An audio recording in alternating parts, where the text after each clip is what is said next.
Sagutin ko po isa-isa yung pahayag ni Attorney Claire Castro na sabing dapat mahinahon tayo mga OFW.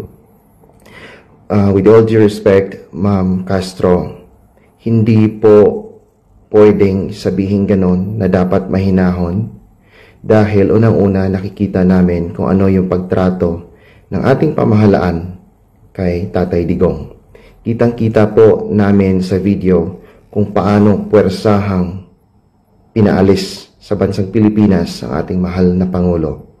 At hindi nyo kami masisisi kung ganito ang nararamdaman namin para sa ating mahal na Pangulo. At pangalawa, sinasabi nyo po na mayroon po tayong batas na sinusunod. Tama po kayo, mayroon po tayong batas na sinusunod. But hindi po ba nararapat na doon lilitisin ang kaso ni Tatay Digong sa Pilipinas, doon sa bansa natin?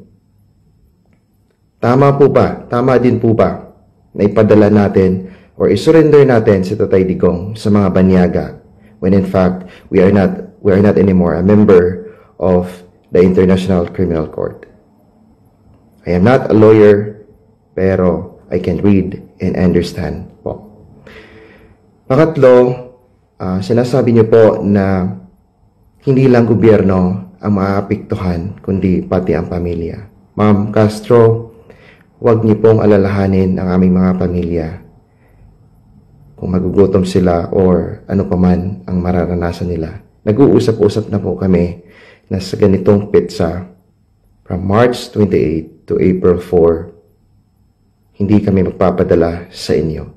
So alam na po nila ang gagawin at handa po kaming magtiis para sa aming mahal na Pangulong Rodrigo Roa Duterte.